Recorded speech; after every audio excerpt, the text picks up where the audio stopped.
If I lay down and I play dead and I stay dead, maybe you'll get sick of being the monster out of my head, under my Hey guys, welcome to Daily Screen. Yap, kita baru saja selesai menyaksikan film Sri Asih, film kedua dari Jagat Satria Bumi Langit, di mana film pertama adalah Gundala. Dan setelah menyaksikan Sri Asih, gue sangat antusias dengan Jagat ini karena udah mulai terlihat konsep mereka bagaimana pada akhirnya, yang dimana sekarang mereka sudah mulai membangun dan juga mengumpulkan superhero-superhero mereka, termasuk juga mengumpulkan villain-villain yang hadir di setiap filmnya secara tidak langsung. Nantinya mereka akan membentuk sebuah konsep yang luar biasa yang akan dipertemukan di film Avengers Endgame mereka sendiri nantinya pada akhirnya di ujung cerita di fase pertama dari Jagat Sinema Bumi Langit ini. Dan sejauh ini gue sangat antusias karena nggak nyangka aja film Indonesia tuh udah bisa buat universe superhero sendiri, dan kita harus mendukung sepenuhnya. Gue cukup setuju kalau banyak teman-teman yang bilang bahwa kita harus mendukung dengan berbagai cara. Tentunya ada yang mungkin dengan langsung menonton filmnya, ada yang mungkin membuat review positif, ada yang mungkin membuat review yang membangun. Nah, disinilah kita akan ikut andil dalam membangun perkembangan dari superhero ini kalau dianggap ya. Tapi jujur gue nontonnya adalah di detik-detik akhir dari minggu pertama perilisan dari film Sri Asih. Selain memang kesibukan, yang kedua juga gue cukup sengaja karena gue melihat fandom dari Bumi Langit ini luar biasa antusiasnya. Ada beberapa teman-teman yang mungkin berbeda pendapat, diserang. Tapi itu tidak masalah karena betapa antusias dan juga cintanya fandom ini kepada filmnya. Dan setelah menyaksikannya gue agak curiga. Sebelumnya memang banyak sekali yang memberikan review positif untuk film ini. Itu tentu bentuk dukungan yang luar biasa. Tapi buat teman-teman yang mungkin pengen lihat review positif yang berlebihan, nggak di video ini, karena gue punya jalan lain untuk kayak ikut andil membangun genre superhero kita Indonesia. Dan jujur film Sri Asih dan juga sejauh ini banyak film superhero Indonesia masih kualitas itu bayi lah, baru lahir di kualitas film superhero kebanyakan di seluruh dunia. Gue nggak mau membandingkan, tapi gue berharap sekali dari bayi nantinya kualitasnya akan menjadi remaja, akhirnya menjadi dewasa dan bombastis. Tapi jujur dari keadaan kita kualitasnya masih bayi aja di genre superhero, gue bisa akui bisa mengalahkan kualitas dari film-film India yang Brahmastra yang terbaru, yang budgetnya luar biasa banyaknya, besarnya itu, dengan segudang pemain-pemain luar biasa di film itu. Justru menurut gue film itu ampas guys. Justru Sri Asih ini jauh di atas film Brahmastra kalau mau membandingkan dengan film yang mungkin budget lebih besar lagi. Nah, soal membanding-bandingkan, memaklum-maklumkan ini benar-benar cukup mengganggu menurut gue, karena menyaksikan film Sri Asih ini selalu terdoktrin dengan beberapa review-review yang bilang maklumin aja kan Indonesia, lihat CGI yang kurang menarik, maklum kan Indonesia, nggak bisa dibandingkan dengan film luar, lihat cerita development karakter dan juga sinematik yang biasa saja, maklumin aja kan baru memulai, kita harus dukung. Gue cukup terganggu dengan perkataan-perkataan itu. Sebenarnya gue kurang setuju dengan kata-kata maklum ini. Justru kita harus belajar dari film The Raid contohnya. Meskipun memang Iko Uwais masuk ke dalam film ini mendukung film Sri Asih, kita belajar dari film The Raid.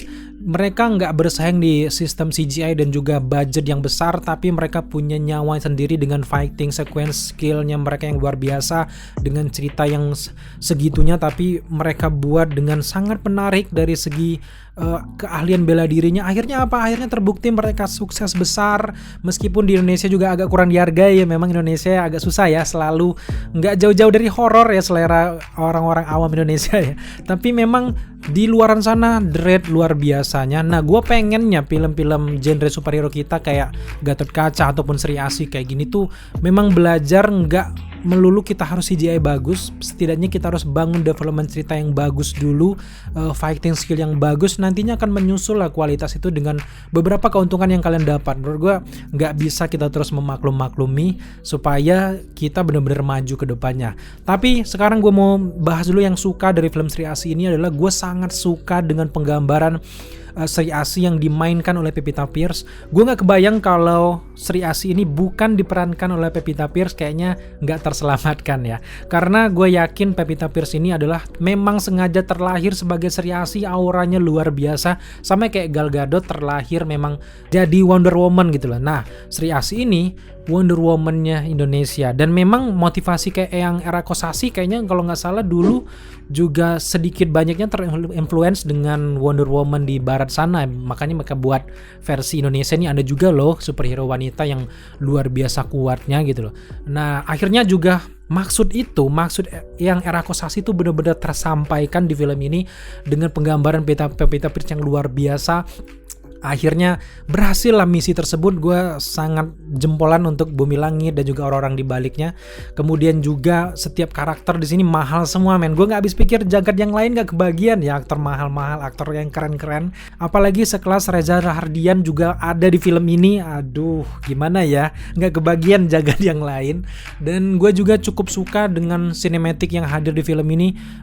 Kalau di Gundala yang warnanya terlalu kayu ya, gimana ngomongnya, gradingnya kayu ya, warna kayu terlalu memaksa. Tapi di film Sri Asih justru warna ini ternyata sangat cocok dengan penggambaran dari film ini dan juga ceritanya. Gue sangat suka. Kemudian juga dibanding Gundala, menurut gue film Sri Asih ini lebih mudah dipahami ceritanya dan juga lebih ringan. Kalau Gundala kan lebih deep. Tapi memang keduanya nggak bisa dibandingkan. Ada kelebihan masing-masing yang tidak ada di Sri Asih, tapi ada juga di Gundala. Yang di Gundala juga ada yang nggak ada juga di Sri Asih. Menurut gue nggak bisa dibanding-bandingkan juga. Tapi sejauh ini merupakan langkah yang sangat bagus, di mana kualitasnya makin naik dari jagat sinema Bumi Langit ini, nggak menurun kan. Kebanyakan film mungkin yang film kedua kan kebanyakan yang turun gitu, tapi Sri Asih nggak, justru makin antusias. Gue sendiri cukup antusias dengan film ini. Dan juga yang terlebih gue sangat suka dari film ini adalah scoringnya luar biasa. Gue tuh salah satu penyelamat dari film ini menurut gue adalah scoringnya. Menggelegar di menit-menit awal sampai pertengahan tuh, wah jing. Itu punya ciri khas masing-masing. Apalagi di Battle Akhir gue sangat suka dengan film ini. Nah itulah beberapa poin yang gue suka dari film Sri Asih. Terlepas kekurangan dan juga kelebihannya, menurut gue film ini wajib banget buat kalian dukung. Silakan kalian nonton di bioskop. Sekarang adalah gue mau bicara soal kejujuran yang mungkin gak banyak berani orang bilang ya dari film Sri Asih ini. Karena kita harus jujur, film ini harus lebih step up lagi ke depannya. Gue berharap banget baik itu Jagat Satria Dewa, Wiro Sableng ataupun Bumi Langit ini, mereka harus belajar satu sama lain untuk kekurangan-kekurangan. Jangan anti kritik gitu ya. Jadi gue pengen mengutarakan beberapa kekesalan gue untuk film ini selain soal maklum-makluman tadi. Yang pertama adalah development karakter di film ini kayaknya sangat kurang, nanggung banget kayak itu. Karena memang motivasi dari Alana ini bagaimana dari kecil dia ini kehilangan orang tuanya, kemudian juga beranjak dewasa, diadopsi sampai ke akhir filmnya, menurut gue masih kurang akibat dari carut marutnya plot yang terlalu loncat sana loncat sini. Karena memang terasa banget beberapa adegan yang cut sana cut sini, beberapa dipotong sana potong sini, akhirnya membuat penonton itu bingung guys. Gue nonton film ini sengaja ngajak orang teman terdekat gue yang gak ngerti perfilman sendiri, dan setelah gue pulang nanya gimana filmnya menurut lu gimana filmnya? Apa ya, kok terlalu banyak loncat-loncat kayak gitu, akhirnya nggak jelas gitu. Dan ternyata pandangan kita sama aja, karena sebagai orang yang nggak ngerti perkomikannya, mungkin nggak ngerti jagatnya, ini nggak jelas, plotnya tuh agak kacau menurut gue. Gue nggak tahu apakah UPI ini kreativitasnya terbatas akibat ada titipan selipan plot hole yang sengaja dibentuk untuk project selanjutnya, gue nggak ngerti. Tapi dengan durasi 2 jam lebih kita nonton, itu kayaknya banyak adegan yang mubazir. Ada beberapa adegan yang sebenarnya nggak ada pun nggak masalah. Gue bener-bener gregetan. Harusnya development karakter dari Sri Asih itu bener-bener dibangun dengan baik. Gue tuh pengen ngelihat kalau dari awal Sri Asih ini ditunjuk sebagai titisan si Sri Asih ini, si Dewi Asih. Gue tuh pengen lihat gimana dia ini mulai mengenal kekuatan barunya, yang nggak tiba-tiba langsung blak turun, langsung berbentuk jadi kayak orang superhero, udah bisa menggunakan selendang, bus udah bisa superhero landing dan sebagainya. Tuh gue nggak melihat emosi itu, gue nggak melihat hype itu, gue nggak berdebar sama sekali karena nggak adanya adegan dia ini mulai mengenali kekuatannya. Gue tuh pengen lihat dia tuh latihan gimana sama Eyang ini, Christina Hakim, kemudian juga bagaimana dia ini beradaptasi, menggunakan selendang gimana dia belajar nari yang bisa ketemu sama Dewi Asih itu kan bener-bener nggak dilihat guys. Jadi development cerita karakternya itu kayaknya nanggung banget gitu. Alangkah baiknya menurut gua digambarkan lebih banyak lagi. Akhirnya yang dirasakan apa, emosi apa yang dirasakan oleh Alana itu benar-benar nggak tersampaikan ke penonton. Kita cuma ngeliat bug bibuk bombastis, tapi kurang rasa gitu lah guys. Belum lagi kalau kita ngomongin kekuatan, menurut gua Sri Asih ini terlalu overpower untuk lawan yang biasa aja. Karena memang terlihat ketika dia berhadapan dengan preman, seharusnya dengan dia cuman nggak usah pakai kostum pun bisa mengalahkan itu, tapi dengan kekuatan luar biasa, terlalu pamer, terlalu narsis dengan kekuatannya, akhirnya berhadapan dengan lawan yang tidak seimbang tuh kayak apaan sih, lebay gitu lah, terlalu berlebihan gitu loh, terlalu pengen terlihat bombastis tapi akhirnya kurang rasa dan gue nggak ngelihat wahnya sama sekali. Kemudian juga yang baru berasa deg-degan mendebarkan itu adalah ketika si Sri Asih ini mulai berhadapan dengan sang villain utama yang mulai berasa nih pertarungannya mulai keren tapi memang anti klimaks. Gue nggak tahu di sini kayaknya para karakternya manut-manut aja dengan cerita yang dihadapkan. Apakah memang ini lagi sengaja dibuat ngegantung? Gue nggak ngerti. Tapi seharusnya untuk sebuah origin story harus benar-benar dibangun emosinya dari awal sampai akhir, dan gue nggak ngelihat sama sekali perkembangan karakter dari Sri Asih yang luar biasa segitunya akibat carut-marutnya plot yang jahitan-jahitan yang nggak tahu arah ini guys. Menurut gue ini yang benar-benar harus dibenahi ke depannya, karena nggak cuman gue aja, orang-orang di sebelah gue juga agak terganggu, dan dengan durasi 2 jamnya itu agak sedikit lama dengan adegan yang biasa dan juga nggak terlalu penting untuk dilihat beberapanya guys. Poin selanjutnya yang cukup mengganggu menurut gue di film ini adalah dialognya dengan bahasa baku. Ini adalah musuh utama gue di film Bumi Langit ini guys, karena dari awal dari film Gundala sampai sekarang gila bahasa baku ini mengganggu sekali untuk filmnya, nggak nyantai, berasa kaku guys, sesuai dengan bahasanya kaku.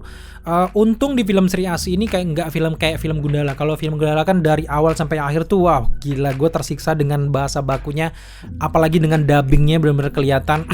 Tapi untuk film Sri Asih benar-benar tertolong dengan scoring yang luar biasa dari awal sampai pertengahan dengan bahasa baku tersebut. Gue nggak kaku sama sekali. Apa mungkin gue terbiasa melihat si Pevita Pierce ini beradegan dengan bahasa Indonesia, gue nggak ngerti. Tapi akibat scoring ini tertolong, tapi menjelang ke pertengahan sampai akhir karena lebih banyak sepi kan di adegan-adegan pertengahan sampai akhir.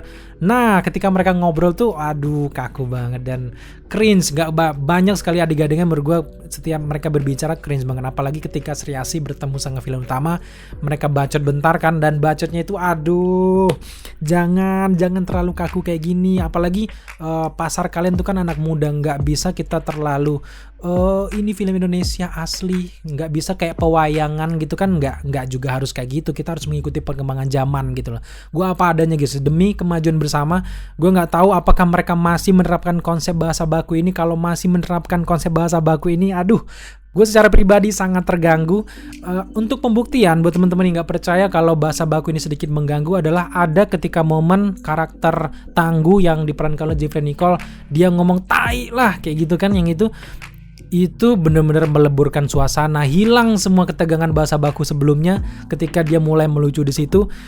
Nah kayak gitu yang gue pengen adalah santai aja, nggak terlalu bahasa gaul juga sebenarnya kalau bahasa gaul kan cukup mengganggu juga, tapi santai dengan apa adanya aja, dengan kehidupan sehari-hari, lebih relate ke penonton daripada menggunakan bahasa kayak bahasa pewayangan kayak gini tuh aduh sayang banget gitu loh. Jujur juga untuk segi karakter, selain Pevita Pierce yang luar biasa, Jeffrey Nicole juga sangat membantu di film ini karena dia juga penyelamat. Tanpa adanya Jeffrey Nicole, gue nggak tahu film ini kaku dari awal sampai akhir, gue nggak ngerti. Dan juga ngomongin soal Sri Asih, Pevita Pierce, selain dia juga auranya luar biasa, gue tuh orang yang ngikuti Pevita dari awal project Sri Asih sebelum pandemik. Dia itu benar-benar latihan bela diri dan juga latihan nge-gym, itu gue ikutin sampai sekarang, gue ikutin. Dengan kerja kerasnya yang luar biasa ini, dengan auranya yang luar biasa, satu-satunya penyelamat di film ini kayaknya auranya dia dengan aktingnya yang luar biasa.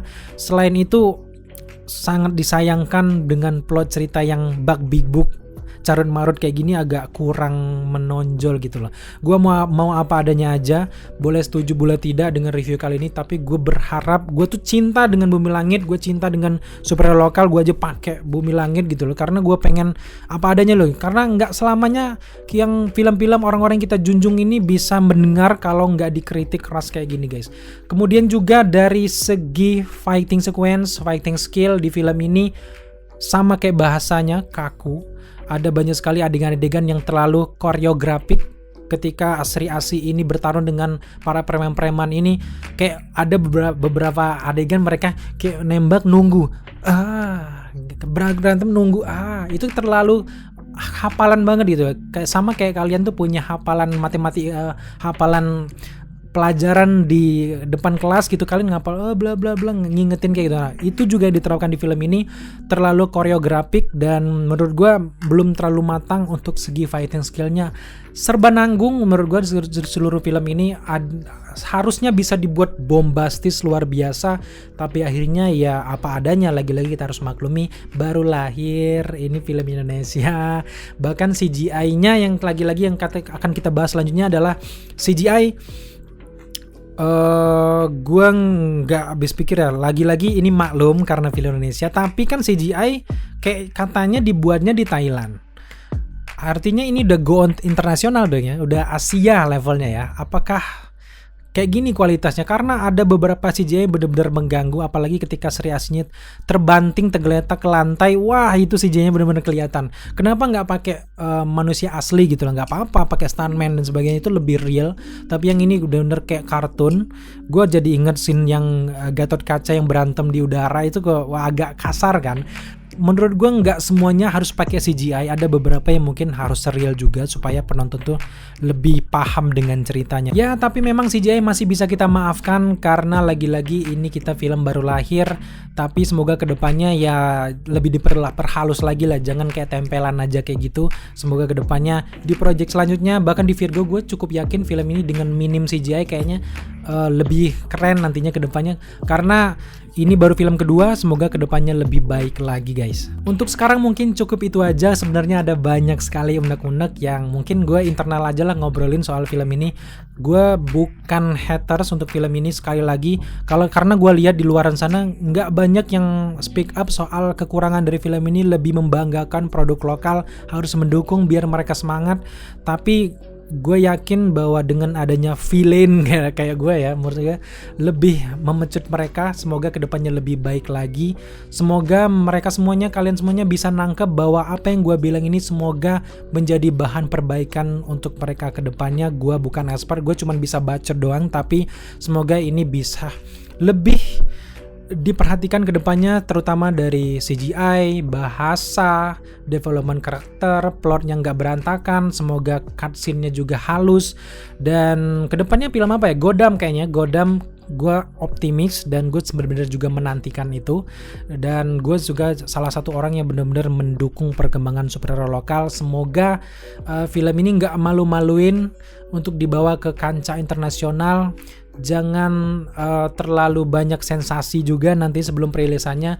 Oh ya, satu lagi yang ketinggalan adalah soal kostum. Sebenarnya dengan kostum yang seperti itu bisa dibuat di dalam negeri aja lah guys. Nggak usah tiba-tiba ke Los Angeles buat kostumnya. Karena kayaknya Putra Bangsa juga bisa buat kostum kayak gini guys. Tapi lagi-lagi kostumnya luar biasa dan mewakili sosok Sri Asih dari dalam komiknya dengan sangat baik. Thank you buat teman-teman sudah menyaksikan review kita kali ini. So di akhir review gue akhirnya akan memberikan skor untuk film ini. Menurut gue pribadi ada 2 skor. Yang pertama adalah skor gue sebagai pengamat juga melihat beberapa film superhero, dan kedua adalah skor untuk orang awam. Untuk skor orang awam menurut gue Sri Asih layak mendapatkan 8 dari 10. Tapi untuk gue pribadi dalam hati terkecil, Sri Asih ini adalah 6,5 dari 10 karena dari segala kekurangannya. Semoga kedepannya gue bisa melihat Project Bumi Langit yang lebih bombastis lagi, nggak mengeluh soal biaya, nggak sebanding sama Marvel dan sebagainya. Jangan ngeluh itu, kalian harus mencari kelebihan kalian sendiri kalau nggak sanggup bersaing di biaya. Itu saja ya menurut gue. Dan thank you teman-teman sudah menyaksikan review kita kali ini. Jika kalian suka dengan konten seperti ini, jangan lupa dukung kita dengan cara subscribe, like, comment, dan share. Serta jangan lupa juga untuk nyalakan notifikasi agar kalian mengetahui apabila kita mengupload video setiap harinya. Thank you guys.